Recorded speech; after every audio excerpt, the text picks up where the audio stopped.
Hi, and welcome to another episode of the podcast. My name is Olamide if you're new here. So today we're going to be discussing what healthy masculinity means, at least in my opinion.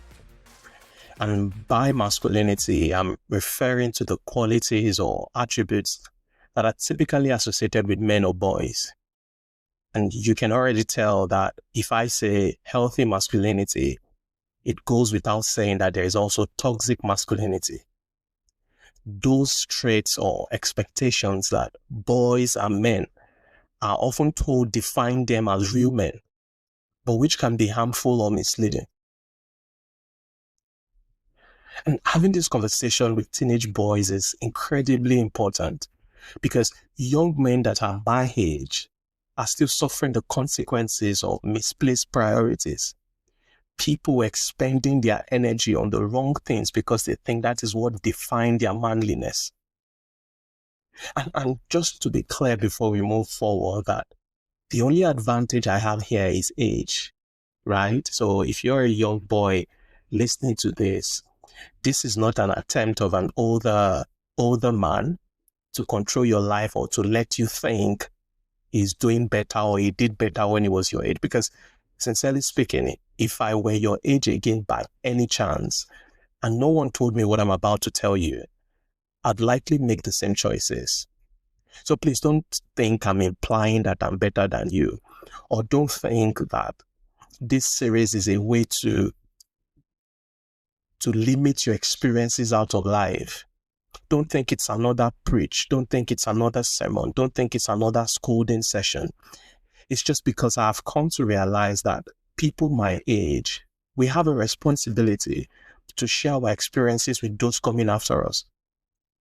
You see, it's only in hindsight that we see things more clearly, much more clearly than you might, even if you stood on the highest mountain in the world to see if you can glimpse into the future. We already have the experiences. We have been through it. I mean, if I'm 30, it only means I've been 19 once. It only means I've been 18 once. It only means I've been a teenager at one point or the other. So don't tune out from what I'm about to say, because again, I can tell you this is common with teenagers. I was one too myself. The tendency to feel like, okay, they've come again.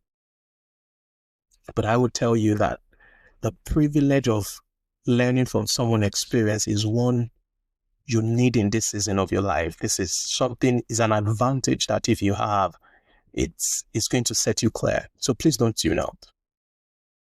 And what I'm about to say in this episode, the heart of this episode, I'm going to summarize it with one simple truth. Because the topic of healthy or toxic masculinity is quite broad. So let me just summarize my point by saying that on the topic of healthy masculinity, building healthy masculinity, one thing you need to understand is we all love to be admired. Everybody, man or woman, old or young, we all love to be admired. But you have just entered a season of your life where that desire is especially strong as a teenage boy, because in context, you're probably at that age where you've earned some liberty, you've earned some freedom. Say you are in the university, the first time in your life, you're meeting people who are not necessarily your parents' friends. You're living alone, for example. You now have a bank account, perhaps. You have your phone. You are experiencing freedom. So you've entered into a season of your life where that desire for admiration, how people see you, even in the little things as just how that girl in your class sees you, you've entered that season where that desire for admiration is heightened. And what toxic masculinity tells you is to chase the wrong things that earn that admiration. For example, it might tell you that being a man is all about your physical build. You see the muscles, the six packs. You see how strong your biceps are, how much of a blow you can land to shift the table, or that you must have the final say in a room regardless of how you do it. So toxic masculinity would place a lot of emphasis with how you you increase your voice. Toxic masculinity would make you think because you shouted someone down and they didn't go further, it means you're a man. That's wrong. Let me just say that. That's wrong. I've even heard people suggest that masculinity means caring little about hygiene. You'd hear careless statements, and it's unfortunate that elders are the ones that pass these ideas on to the younger ones. So life is such an irony, right? So you would hear careless statements like, if that's the room of a boy, for example, if you see a dirty room and someone says, oh, that's a girl's room, they'll say, oh, that's bad. That's such a dirty room for a girl to live in. If it was a boy, I wouldn't mind. That's wrong. That's wrong. Or they tell you that masculinity is in how you avoid clear communication. You see, I'm spelling it out to you to show you how non-reasonable it is for you to think these things are what defines you as a man. Maybe avoiding clear communication. You're in a relationship. So the fact that a guy does not know how to clearly express himself, they'll say that's quite typical. Or that a guy, you find someone who is very expressive with his emotions, with what he says, and they then say that's a feminine trait. Your friends make you feel bad because things get to you and you express yourself through tears. That's wrong. That's not what defines your masculinity.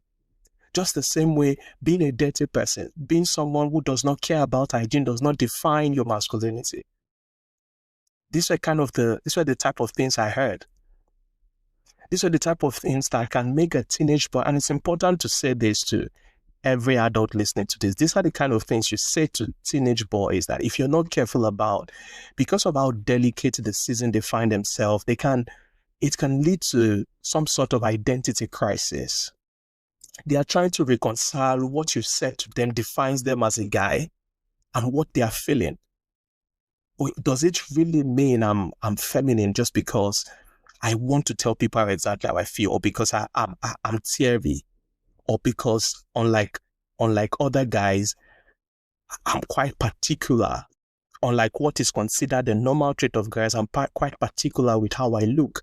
I want to be neat. You see, these are very dangerous opinions and definition of masculinity. Or when you go further, which is quite popular with elderly men, more matured men, people sacrifice good relationship all because they claim they are hustling. You pull down you betray people's trust. You ruin a good relationship just because you want to get more money. These are wrong ideas. These are wrong definitions of masculinity. And I just want to tell you that these are wrong definitions of masculinity. So if everyone wants to be admired, and defining masculinity is very critical through how we define admiration, what then is true admiration? In my opinion, I believe true admiration and genuine respect from others is built on things like knowing who you are as a person. It's as simple as being able to answer the question, tell me about yourself. Who are you? What excites you? If what's your definition of your interests, for example? What are your principles? What principles matter the most to you? Are you a person of integrity? Do you value relationship with friends and family? Because as opposed to saying the definition of yourself just by your muscles, you see yourself through. These are exactly how people view you and respect or are scared of you. So knowing yourself as a person, who you are, your principles. Can you be trusted with money? Can your friend trust you that they'll tell you something and you would keep it? These are true definitions of masculinity, and these are things you should focus on. Why am I this way? Oh, I'm an emotional person. Or I'm a logical person. This is who I am. Be able to define yourself. These are things you should focus on as a teenager. Another would be recognizing that your physical strength is an advantage meant to protect the vulnerable, not to exploit them. You see, it's a given that biologically guys are probably stronger than women, or that some guys would have bigger builds than other guys. But that is not the reason why you should be a bully. That's not the reason. Because you're taller than all the boys in your class does not mean you bully them. Don't get excited when you, as a boy, you enter into a room and your classmates or other boys just keep quiet. It makes you a monster. See, while growing up, I had this friend, or I have this classmate whom, to be honest, I wasn't a bully. I wasn't a bully.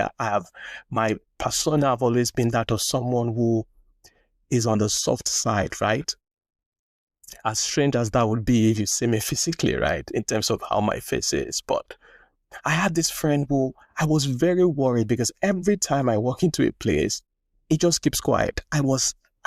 Rather than be excited about that, I was concerned. And this is true masculinity. This should be how you see it.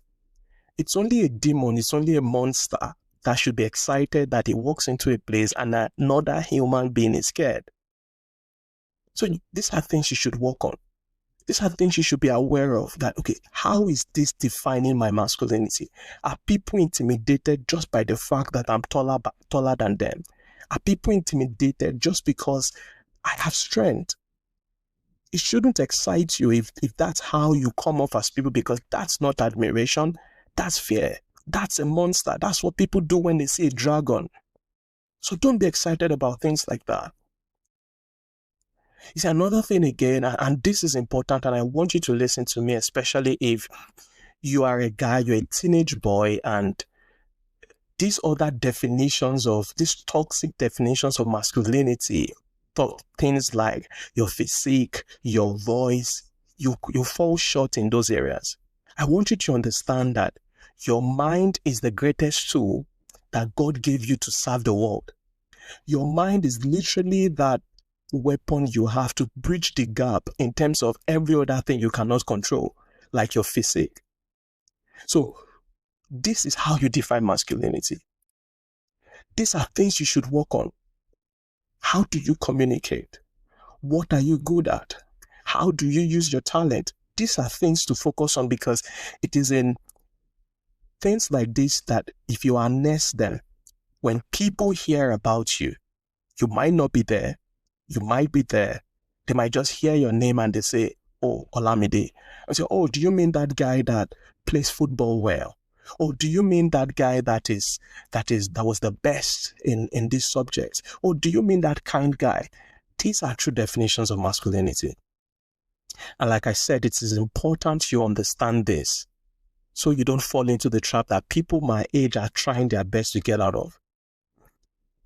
And we can't explore the full definition of toxic or healthy masculinity in one episode.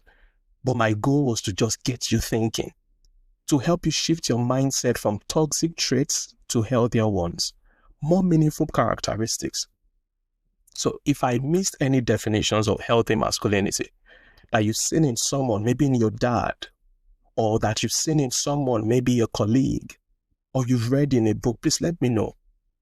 And so drop it in the comment section, let me know. The important thing is for us to have these conversations to help you as a teenager, or to help you have that conversation with a teenager on this is what you should focus on, because we're seeing a lot of poor decisions just because people won't have these conversations with young boys. And like I said in the intro episode, I'm going to go there.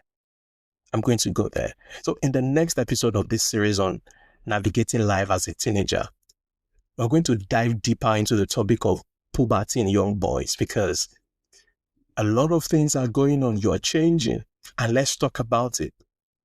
The ladies would have had those conversations with their parents, but no one is having these conversations with young boys. So we're going to talk about it.